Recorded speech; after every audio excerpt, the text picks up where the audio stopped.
The Dagger of Amon-Ra is a point-and-click murder mystery adventure game from 1992.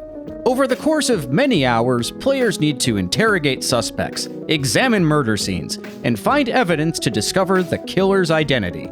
At least, that's what they're supposed to do. Speedrunners, on the other hand, don't care about any of that detecting business, just getting to the end as quickly as possible. Today, I'll explain the tricks, exploits, and glitches that speedrunners use to beat the Dagger of Amon-Ra in under 9 minutes.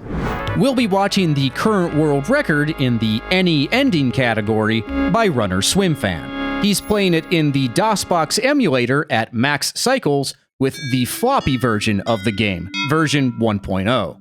Now, the floppy version doesn't have voice acting, so occasionally I'll be using clips from the CD version, that way it'll be easier to follow. Once we get to the opening menu, SwimFan hits the plus button on the numpad, which is the shortcut to increase the in-game speed. SwimFan picks the play option, which is when time starts. Before we get into the run, I want to mention something that's gonna look weird if I don't explain it. In the Dagger of Amon-Ra, you play as Laura Bow, newspaper reporter in 1926 New York. So the game has a speed slider that affects Laura's animation speed. Obviously, we want to crank that all the way to the top, and that's the setting SwimFan adjusted with the plus button. But there's a quirk in the programming. When you set the speed to max, Laura moves as fast as the computer can handle. Back when the game was released, this wouldn't have been a problem. But eventually, CPUs got much faster, to the point where Laura moves instantly. Not all of the animations are this quick, but when you see Laura teleporting around, this is why. And before we go any further, I want to give you the general premise of the game so you understand what SwimFan is trying to do in Act 1. Laura Bow is a brand new reporter for the New York Daily Register News Tribune, New York's second most popular newspaper. Her first assignment is to write about the theft of the Dagger of Amon-Ra, a priceless Egyptian artifact from the Leyendecker Museum. There's a museum fundraiser tonight, which would be a great opportunity to interview people. Our goal in Act 1 is to find a formal dress so that we can attend the party. By the way, this is a relatively spoiler-free video, but you will have some things ruined. Just know that if you're not sure who the killer is right now, you still won't by the time the video's over. Before we can start the game properly, the game throws some copy protection at us. What the player is supposed to do is consult the game manual and answer a trivia question about the Egyptian gods. Which Egyptian god was the great cackler who laid the cosmic egg? If you answer wrong, you get fired from your newspaper job. Ha! I knew you weren't prepared for this assignment. You're fired. In fact, I enjoyed saying that so much, I'll say it again. You're fired. However, after clicking on one of the tiles, there's a fraction of a second where you still have control of your cursor. SwimFan answers incorrectly on purpose with his mouse positioned over Laura's desk. So without having to think about or look up the answer, SwimFan clicks on the tile, then keeps clicking to have Laura sit down. This bypasses the script to fire Laura, and SwimFan can keep playing. He quickly finds the desk key under the blotter, opens the desk drawer, and grabs a press pass. He also gets a baseball from this wastepaper basket. Next, Crowdfaller T. Rhubarb, our newspaper colleague, has a lot of information about the locations in New York and the different characters we can meet, but almost all of that is optional. All that we really need to do is ask him about the flower shop, which we then find out is a front for a speakeasy.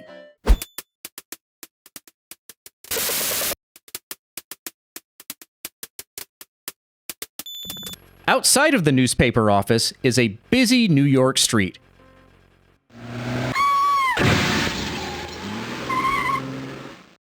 To safely cross, you have to literally look both ways.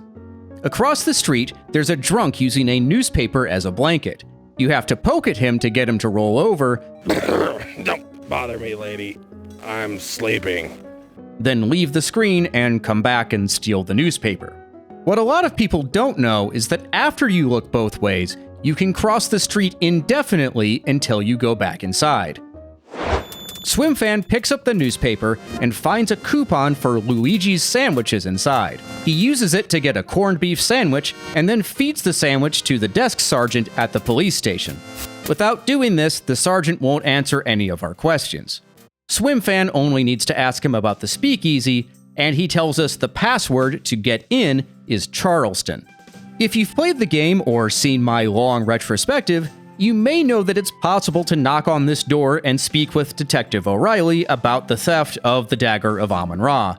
But doing detective work is slow and overrated, so Swimfan leaves and hails a taxi.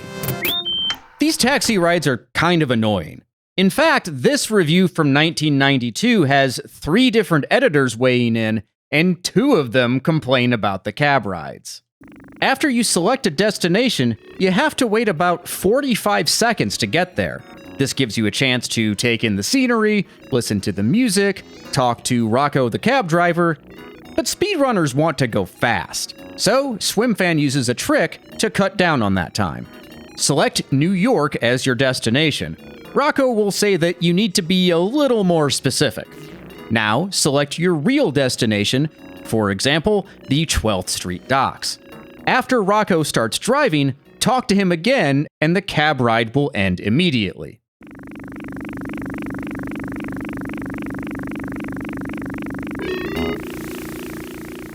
Now, remember how I said the goal of the act was to find a formal dress to get into the party at the museum? To get the formal dress, we need to find a laundry claim ticket in a dirty taxi. To get the dirty taxi to show up, Swimfan only needs to do 3 things. Thing number 1, visit the 12th Street docks. Steve Dorian, Laura's love interest, approaches, and most players will get to know Steve. But you don't have to talk to him at all, so Swimfan leaves immediately. Swimfan then goes to the speakeasy, using the same trick from earlier to speed up the cab ride. Swimfan uses the password to gain entry. This fine gentleman is Ziggy, a criminal informant. The second thing we need to get the dirty taxi to show up is to talk to Ziggy. Now, before Ziggy answers any of our questions, we need to correctly answer his question about who sent us. Godfather, he's an old pal of mine. What you want to know? But the requirement is merely to talk to Ziggy. So we can click on him, and when the notebook appears to select the correct answer, we can simply exit the notebook and leave without getting any information.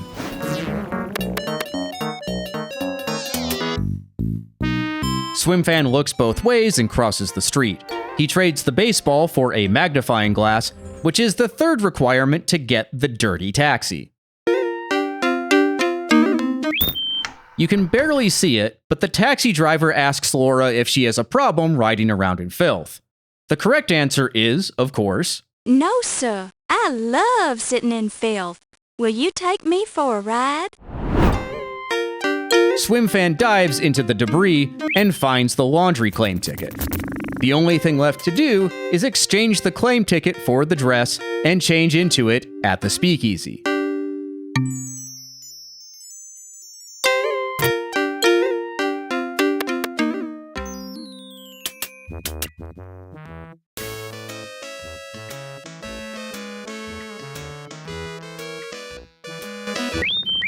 The game automatically takes you to the taxi, and that's the end of the act.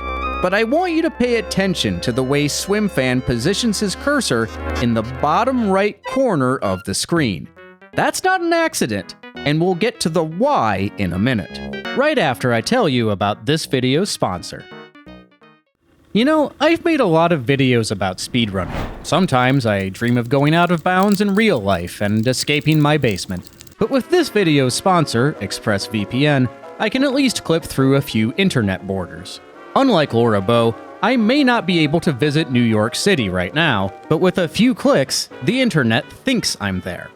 You know what New York reminds me of?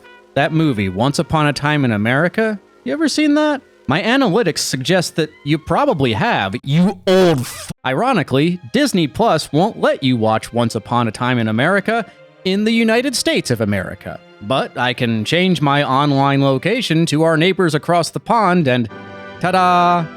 ExpressVPN helped me unlock dark water faster than it takes to beat Space Quest 2.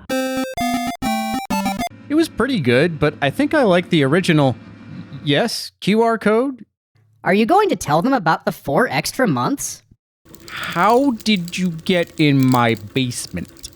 Find out how you can get up to 4 extra months by scanning the QR code on screen, clicking the link in the description box below, or by going to expressvpn.com/oneshorteye. And now, back to the game. Act 2 is a slog. The point is to meet all of the principal characters and interrogate them to find clues. I did a casual playthrough of this once where I asked every character about every topic in the notebook, and it took over an hour. We also need to do some eavesdropping, investigate the gift shop, and the act ends when Laura finds the first murder victim. It takes a while. But what if we didn't have to do any of that? In Act 2, the taxi dumps Laura in front of the museum, and there's no way to hail a taxi anymore. You can't leave. However, in the floppy version, there's something weird we can do. Click on this spot, the one that SwimFan set up earlier, to get Laura in position. Then, use the numpad to move diagonally up left. Because of the weird pathing that the game does, Laura gets sort of half in, half out of the edge of the screen. And if you click again, Laura will walk down to the bottom edge of the screen. This makes the game transition back to the taxi. You're not supposed to be able to do this. Watch closely because SwimFan does this really fast.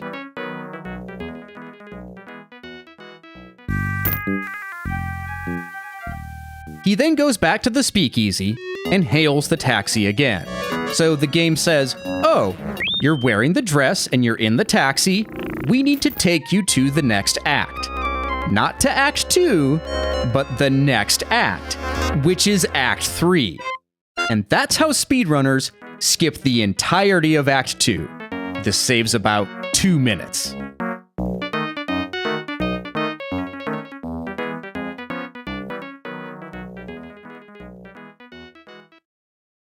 Act 3 opens with copy protection, and this time there's no trick to bypassing it, so SwimFan has to do it legitimately.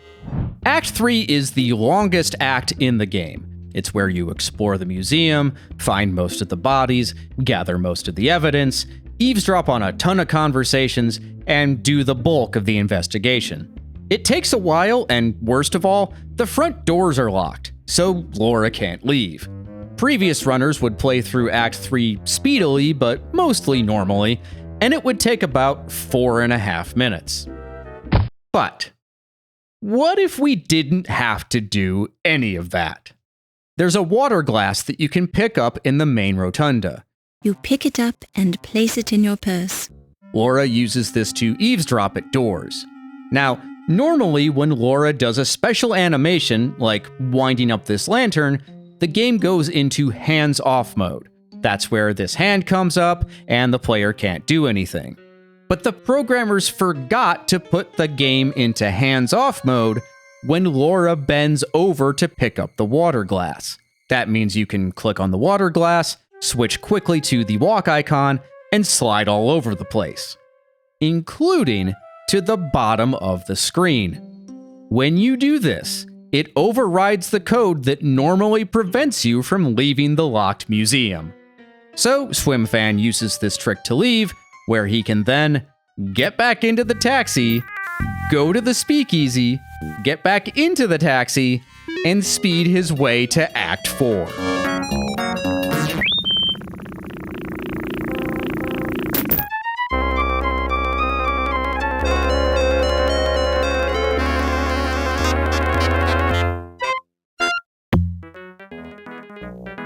Sadly, we actually have to play some of the game in Act 4.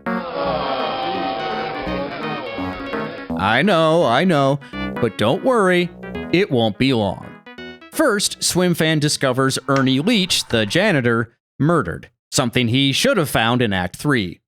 While the close-up loads, he quickly enters and exits his notebook, which sets up a trick for later. He then speeds past another dead body and picks up a dinosaur bone. The last thing SwimFan needs to do on this side of the museum is examine half of the Rosetta Stone to learn half of the Egyptian hieroglyphs.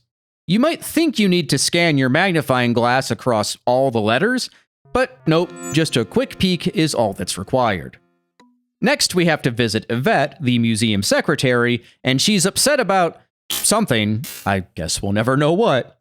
Outside the office, we meet Olympia Miklos, the curator, and Steve Dorian, our love interest from the docks. We were supposed to meet him earlier at the party that we skipped, so our romance is going to have to be even more abbreviated than normal. Yvette takes Steve back into her office for some shenanigans, which speedrunners don't really care about. We have to do all of that to advance the in-game time, and now SwimFan goes to Olympia's office. He tries to take the snake oil on the desk, but Olympia comes in and takes it for herself. SwimFan pre-positions his cursor over this sheet because underneath is the second half of the Rosetta Stone. What's supposed to happen next is that we move the Thinker statue's head to reveal a hidden passage. Then the light bulb goes out. So we have to grab the light bulb from Yvette's office, but Ouch! The light bulb is too hot to remove. so we need to turn the lamp off, leave the room, come back, and now we can get the light bulb, screw it in, and go down. But what if we didn't have to do any of that? Because for some reason, in the floppy version, you can use the arrow keys to move out of bounds in this room. So SwimFan does some fancy tapping on the numpad and doesn't have to bother with the light bulb at all. He also needs to break this glass to get an emergency lantern. There's a 50-50 chance of Wolf Heimlich, the security guard, busting Laura when this happens, so SwimFan saves just before Laura breaks the glass in case of bad luck. In this run, he gets lucky and goes into Wolf's office. SwimFan needs to grab the cheese from this mousetrap, which he sets off with the dinosaur bone. Wolf really isn't a fan of the little critters. SwimFan moves to the lab, where he picks up the snake oil that Olympia took earlier. As the clock chimes, SwimFan enters and exits the notebook, which gives him control sooner than if he had just waited for the chimes to stop. If he hadn't opened and closed the notebook earlier at Ernie, then the walk icon would be disabled after the clock stopped chiming. This game is full of weird stuff. Back upstairs, SwimFan finds Yvette cased in plaster and breaks the plaster with the dinosaur bone. Don't ask any questions, just go with it. The clock chimes, and again, SwimFan uses the notebook to dismiss it early. SwimFan zips to the armor room where he picks up a boot, and I'll explain this part later. Now, when SwimFan moves to the Thinker statue room, a cutscene plays. Olympia walks into her office to find someone dying on her desk. But that's okay, just another dead body in a museum. Olympia tells Laura what's happening, and I guess we can go investigate. Why not? When we enter, we see that a cage is open, and a cobra slithers into view. What you're normally supposed to do is use 3 shakes of the snake oil to back Barney into the corner. Then, you're supposed to use the snake lasso to safely move Barney back into his cage. But the lasso is in Ernie's office. You know, the guy on the mastodon?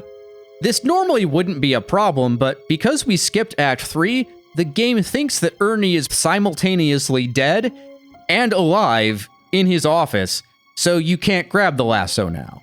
That's a problem. To understand the solution, we need to talk about turning isn't walking. Let's say Laura's in the middle of walking and the player has her do a special animation, like turning on the lantern. We'd want Laura to stop walking because it looks a little weird otherwise. So, the game says, if you're walking and you turn on the lantern, stop walking. Makes sense. But turning isn't walking. So if you're in a turn and perform the action, Laura keeps walking after the turn which has some unintended consequences.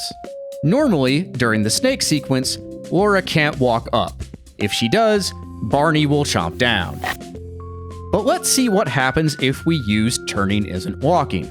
Look at the blackboard to get Laura turning towards it, then quickly open the inventory. Turn on the lantern, and Laura keeps walking. Unfortunately, Barney keeps moving too.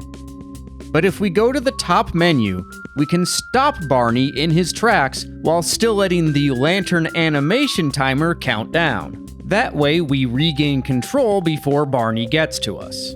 And because we did all of that, we've essentially confused the game about what's happening. We can now use the hand icon on Barney's cage to put him in the cage even though he's still on the ground. And that's how to deal with Barney without the snake oil or the lasso. Here's SwimFan doing it a lot faster than me.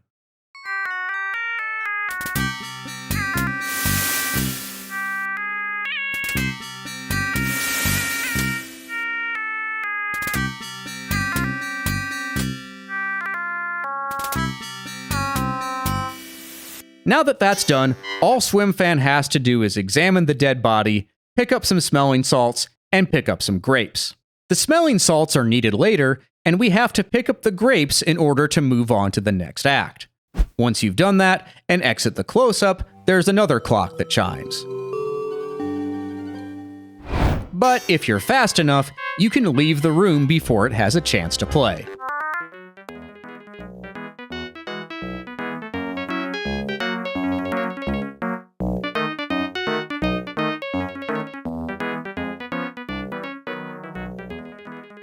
On to Act 5, then. There's one last round of copy protection, which SwimFan deals with quickly. Now, what normally happens is that the killer emerges from the shadows and smushes Laura's head with a club if she's too slow. If you manage to make it to the next room, there's some other nonsense we need to do. Remember this dead body we overlooked? We're supposed to use some wire cutters to snip some wire and then use the wire to tie these doors shut. If you don't, the killer will automatically kill Laura on the next screen. And if you take too long anywhere, the timer runs out and it's lights out for Laura. But SwimFan didn't pick up the wire cutters, so he can't get the wire. But that actually doesn't matter. If you leave the first room of the chase within the first 5 seconds, there's a bug that breaks the timers for the rest of the game. Laura could hang out in this room all day if she wanted to. And this also breaks the requirement for the wire.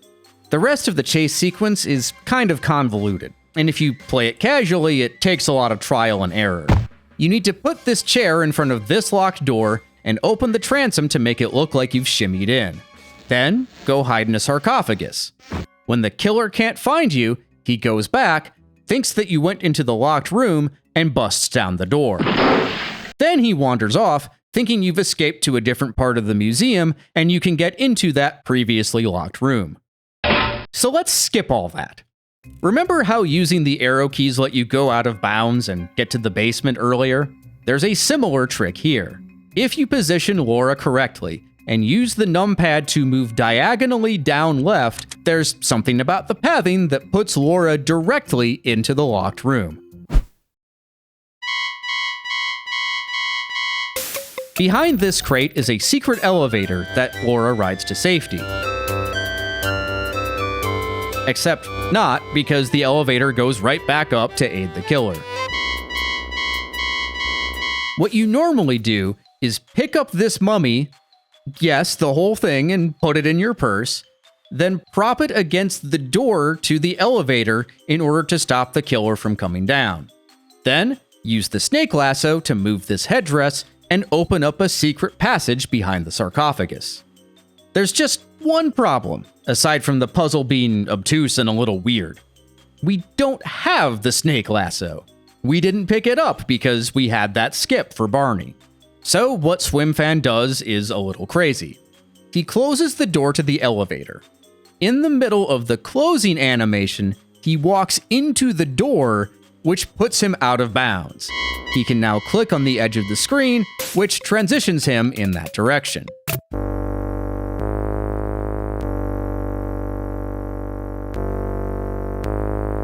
Uh-oh, Laura's been caught by the secret cult of Amon Ra. Trust me, it makes sense in context. Well, kind of. Don't worry about it, we're playing a Sierra adventure game. Funny things are happening. To avoid being sacrificed, SwimFan needs to answer 2 riddles, and he does so by spelling the words out in hieroglyphs. If he hadn't copied them from the stones earlier, he wouldn't be able to finish the game. After saving Laura's skin, SwimFan finds Steve, the love interest, in a coal bin. That's Steve. What a kidder. We wake him up with the smelling salts and give him his boot. If we didn't have the smelling salts, we wouldn't be able to wake him up, and if we didn't have the boot, Steve would step on a nail, knock himself out, and we couldn't use him to help move a heavy stone. In other words, if we don't have the salt or the boot, we can't finish the game. But SwimFan has apparently played the game before, so he uses the correct items and leaves through the hidden tunnel. Our first obstacle? Snakes. The solution is to use the snake oil and scare them off.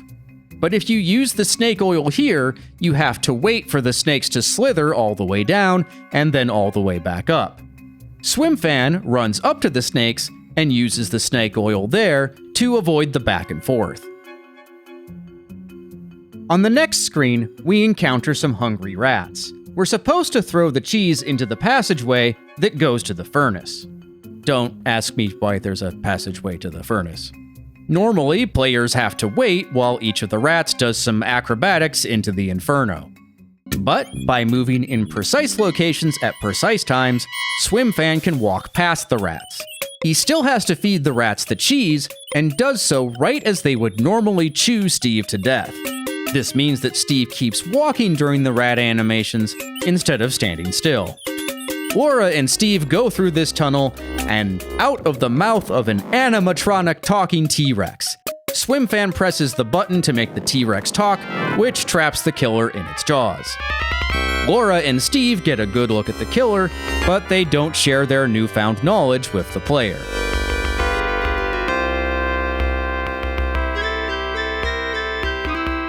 The last act of the game is a quiz about who killed whom and why. Answering it correctly requires careful thought and consultation of the many notes that you took over the course of the playthrough. But because this is the any ending category, SwimFan just chooses whatever he wants. Sure, why not? Time ends, and that's the Dagger of Amon Ra in 8 minutes and 56 seconds. If you want to learn how the game is supposed to be played, I put together an enormous retrospective that goes into more detail than you'd ever want. People seem to like it. A big thanks to SwimFan for his help with the script, and Speedrunner Santa Claus for helping as well. I also have to thank all of my wonderful patrons. If you'd like to get behind the scenes information, and possibly your name in the credits, check the link in the description. Take care, and I'll see you in the next one.